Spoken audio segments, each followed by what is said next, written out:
Hey everyone, welcome back to AI Podcast. I'm Brian, and with me, as always, is the amazing Kathy. Hey, Brian. Thanks for having me. So, Kathy, this week, like always, we have been just drowning in AI news. Yeah, feels like drinking from a fire hose sometimes, right? It really does. So we thought we'd do a little bit of a quick deep dive into some of the most interesting stories that we saw this week.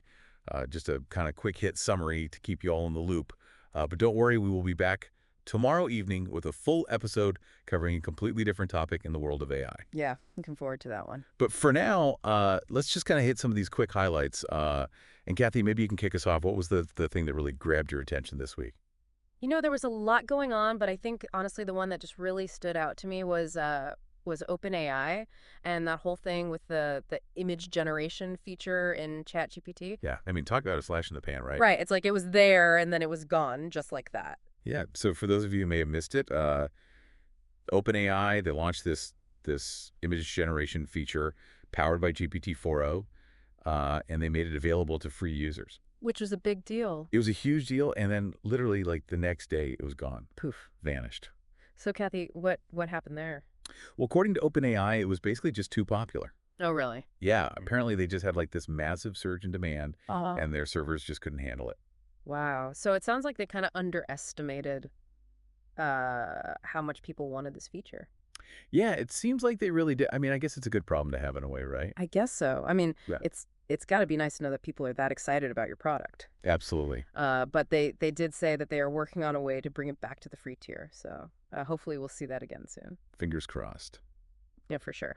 So moving on, I think another really interesting story this week was the kind of the clash between AI art and more traditional art forms, and specifically, I'm thinking about Studio Ghibli. Oh yeah, that was fascinating. So for those of you who are not familiar, Studio Ghibli is this legendary Japanese animation studio. They're known for these like beautiful hand-drawn animated films, like Spirited Away and My Neighbor Totoro and Princess Mononoke, Classic. absolute classics. And with the rise of AI art generation tools like Daily, Hmm. there's been a lot of discussion about what this means for the future of art and specifically the role of the human artist. Yeah, I mean, is there even a role left? Exactly. And Hayao Miyazaki, who is like the co-founder of Studio Ghibli and just like a giant in the world of animation, Hmm.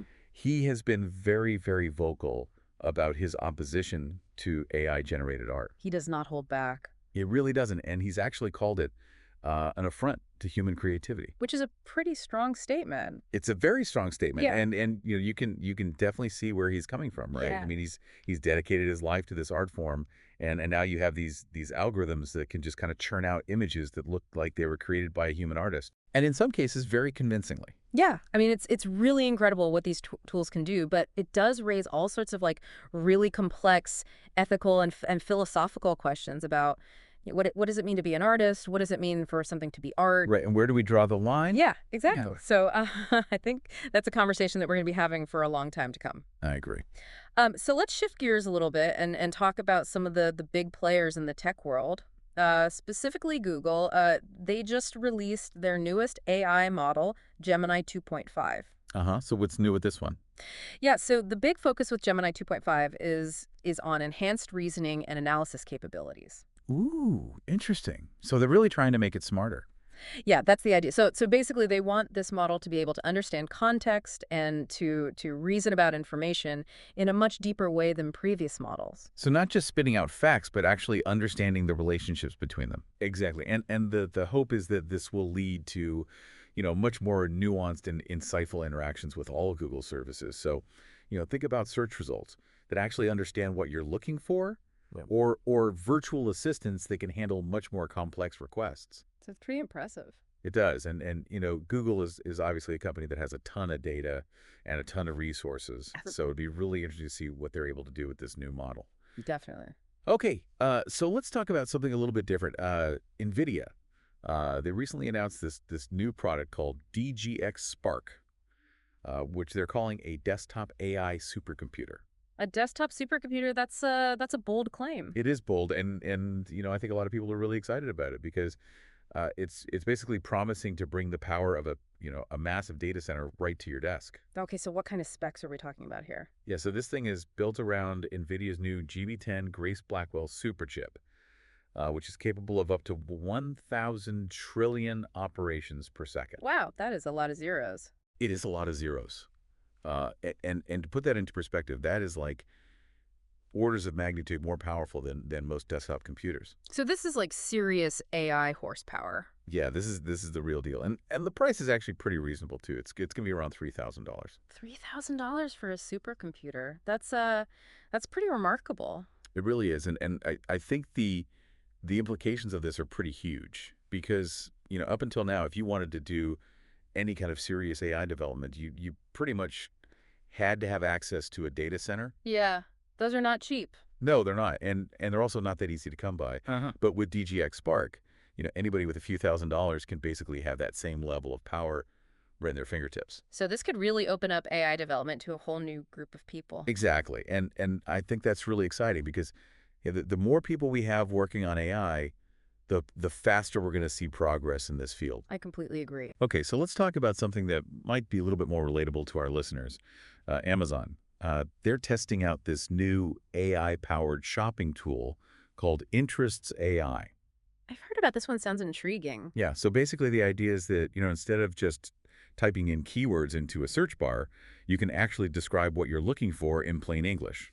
And Interests AI will use its language understanding capabilities to figure out what you need and then recommend relevant products. So it's like having a personal shopper who can understand your thoughts. That's exactly it. And Amazon has this massive catalog of products, so it can be really overwhelming to try to find what you're looking for. Oh yeah, I've definitely spent way too much time scrolling through endless pages of search results. We've all been there. But Oh. but with Interests AI, you could just say something like, I'm looking for a cozy sweater for fall weather. And it would understand what you mean and then show you a bunch of sweaters that fit that description. Yeah, that would be amazing. Yeah, it would be a game changer, and right now they're just testing it out with a small group of customers, but they do plan to roll it out more broadly in the future. So we'll see how it goes. Looking forward to that. Okay, so let's talk about some research that caught our eye this week. There was a really interesting study on this concept called catastrophic overtraining.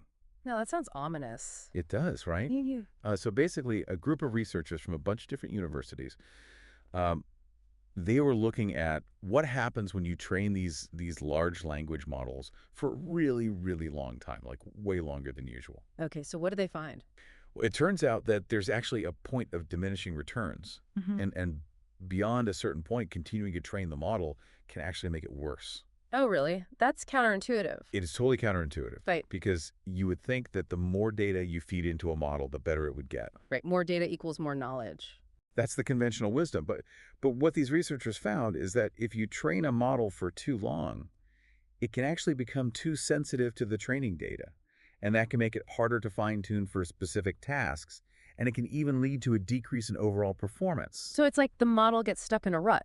Yeah, exactly. It's like it overfits to the training data, and it can't generalize to new information as well. Fascinating. So this challenges the idea that more is always better when it comes to AI training. It really does, and I think it's a really important finding because a lot of the progress that we've seen in AI in recent years has been driven by these massive language models that have been trained on just like mountains of data. Right. The bigger, the better. Exactly. And so this research suggests that maybe we need to be a little bit more careful about how we're training these models.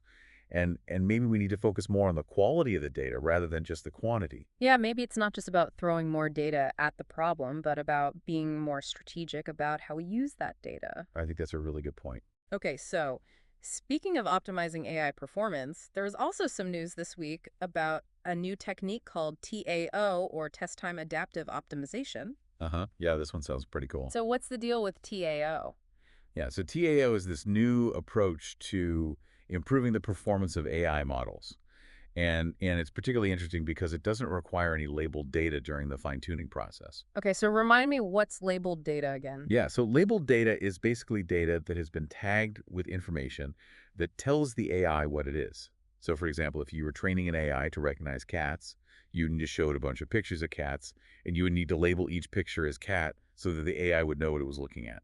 Right, so it can learn to distinguish cats from dogs, from birds, from everything else. Exactly. But labeling data can be a really time-consuming and expensive process. Yeah, it's a lot of manual work. It is. And so what's cool about TAO is that it bypasses that whole process. So how does it do that? Well, it uses a combination of reinforcement learning and synthetic data generation. Yeah.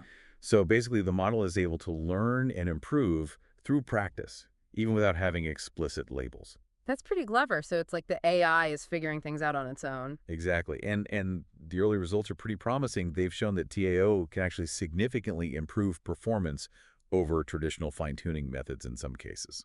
That's impressive. So this could be a real breakthrough in AI development. It could be because, one of the biggest bottlenecks in AI right now is just getting enough labeled data to train these models. Right, because the models are getting so complex and they need so much data to learn effectively. Exactly. And so if we can find ways to train these models without needing as much labeled data, that could really accelerate progress. Yeah, absolutely. All right, Kathy, last but not least, we got to talk about the big news of the week. Elon Musk's XAI has acquired X. Wow, that was a big one. It was a big one. So for those who haven't heard, XAI is Elon Musk's AI company, and X is the social media platform formerly known as Twitter. Right, the one he also owns. The one he also owns, Yeah.